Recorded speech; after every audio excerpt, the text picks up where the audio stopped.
किसी ने पहचान लिया तो बाइक पे चलता चलता दूर से सचिव जी कब आ रहा है दूसरा नेक्स्ट सीजन। हम 5.5 साल से स्टोरी देख रहे हैं, अब इट इज़ हाई टाइम कि प्रधान जी की कुर्सी पे कोई और बैठे। शुरू में बड़ी बड़ी तकलीफ हुई थी 6-7 दिन मुझे कि मेरे लाइंस ठीक से जा रहे हैं कि नहीं जा रहे हैं, जोक्स तो है नहीं बट वो मैं जोक्स बनाने का ट्राई कर रहा हूँ, वो पड़ रहा है, but I think nobody is worried about that. तो फर्स्ट सीजन में क्या हुआ, मेरे हस्बैंड ने देखा और तो पहले उन्होंने देखा मेरे साथ अलग, तो बोले कि तेरा रोल तो बड़ा कम है। नहीं, अपने लोग तो ऐसे ही बोलते हैं ना वो। अब तो मैंने कहा हाँ, जब रियलाइज हुआ हाँ मैं तो बड़ा कम आई।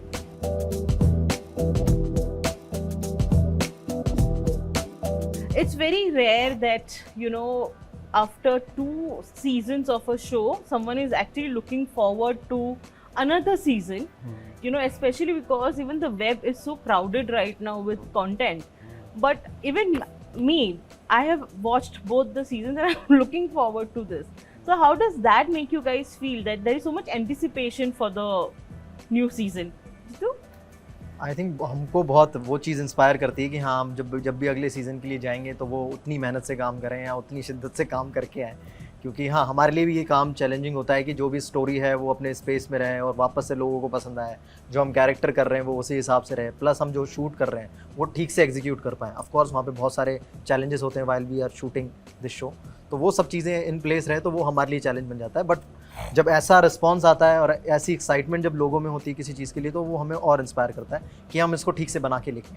नीना जी, देखो एक्साइटमेंट भी है और नर्वसनेस भी है, because क्योंकि जब बहुत एक्सपेक्टेशन होती है तो डर लगता है।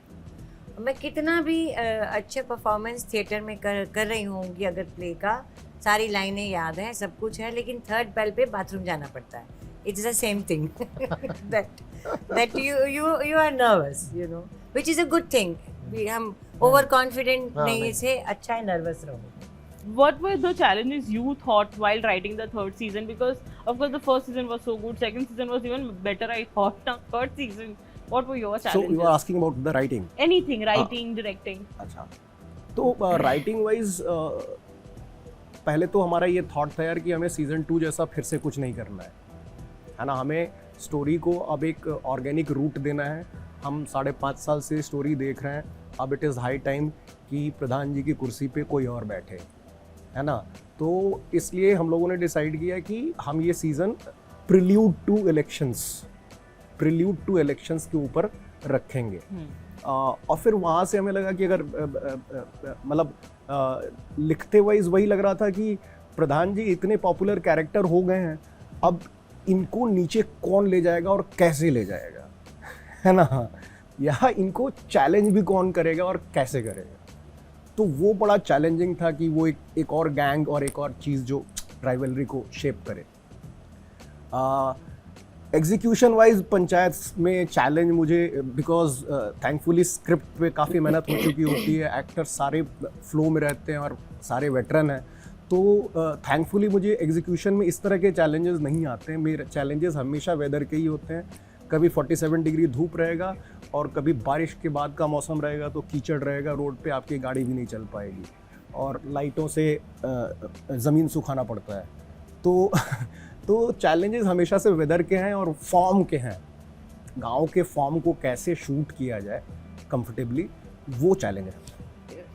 What I love most about panchayat कि उसका एक पेस है कि हम बहुत फास्ट नहीं जा रहे, we are slow, we are enjoying every bit of it, या एंड द सेकंड सीजन में जितना प्यार हमें लगा उतना ही हार्ट ब्रेक भी लगा प्रहलाद के कैरेक्टर के लिए।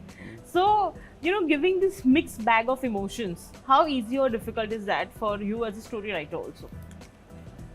I think ऑर्गेनिक होना बहुत ज़रूरी है।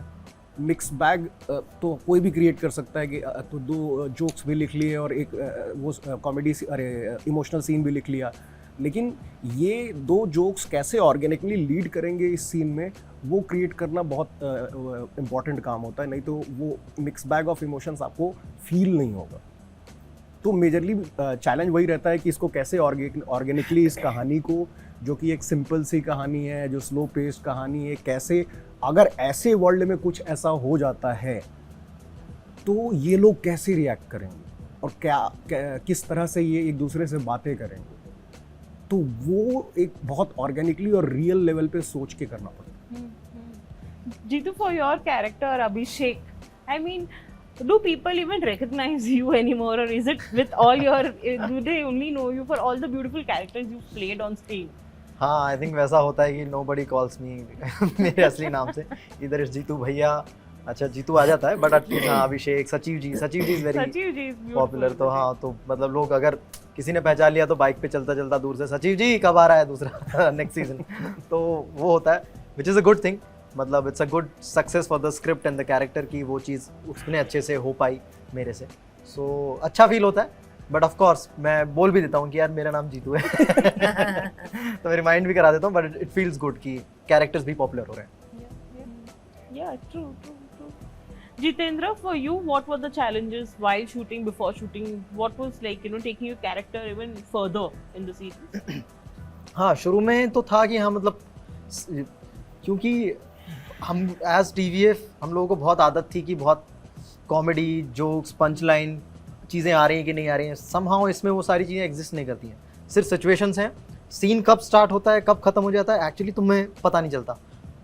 एंड मतलब इन सीज़न 1 तुम्हें बहुत डिफिकल्ट हो रहा था कि इस सीन में है भी क्या कुछ फन, मतलब ये तो शुरू हो रहा है और नॉर्मल बातें हो रही है और ख़त्म हो जा रहा है, बट हाँ लेटर ऑन वी रियलाइज़ कि हाँ it's the situation, it's the like माहौल जो तुम्हें दिख रहा है और वहाँ पे इस तरह की बातें हो रही हैं, तो शायद वो इंगेज कर रहा है और वो पूरा जब तुम इट्स एन एक्सपीरियंस जो तुम्हें इंगेज कर रहा है, रादर की पंच लाइन आ रही है कि नहीं आ रही, जोक आ रहा है कि नहीं आ रहा।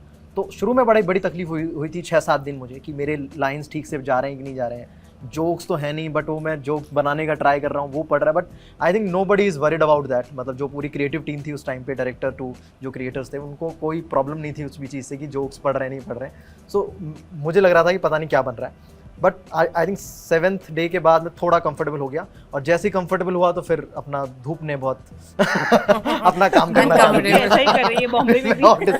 तो वही है, तो चैलेंजिंग तो है शो, मतलब शूट करना तो बड़ा चैलेंजिंग है, एंड ऑफ कोर्स लिखना भी बहुत चैलेंजिंग है मुझे लगता है कि क्योंकि बहुत हटके शो है और सहजता है मुझे लगता है इस पूरे शो में जो बड़ा डिफिकल्ट होता है लिखना भी।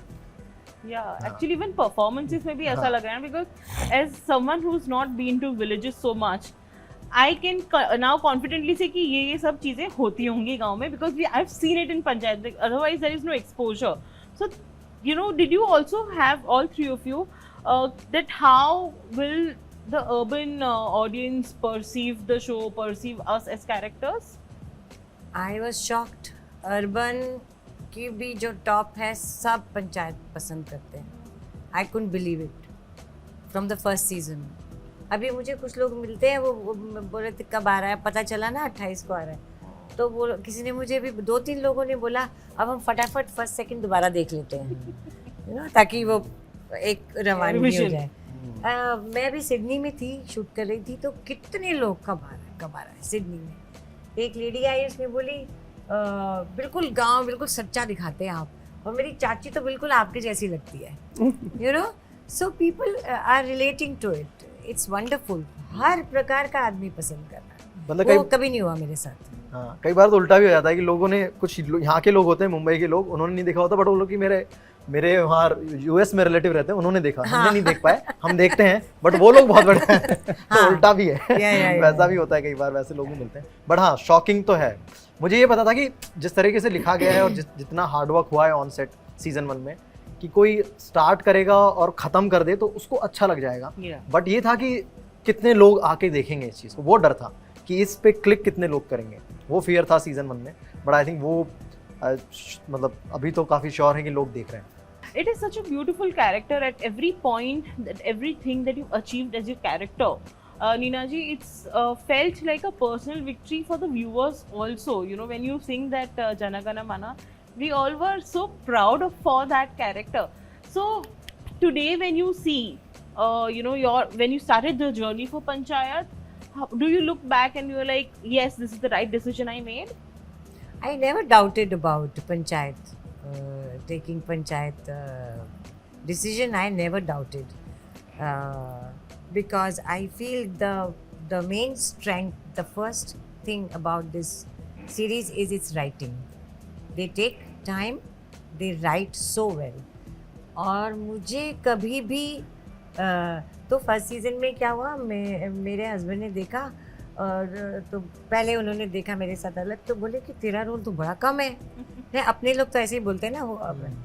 तो मैंने कहा हाँ, जब रियलाइज़ हुआ हाँ मैं तो बड़ा कम आई, बट झंडे वाला सीन आ गया तो आ गया। You know what I mean. So ये बड़ा मज़ा है इसमें कि अब तो कास्ट और भी बड़ी हो गई है। इनकी कास्टिंग बहुत अच्छी है, और जब कास्ट बड़ी होती, this is the actual original first ensemble cast जिसमें सबको इक्वल वेट देते हैं as characters, you know. That is very important, चाहे वो छोटा रोल हो चाहे वो लंबा रोल हो, वज़न सबका बड़ा अच्छा रहता है। ये आपका जो है ना, ये बहुत बड़ी बात है ना।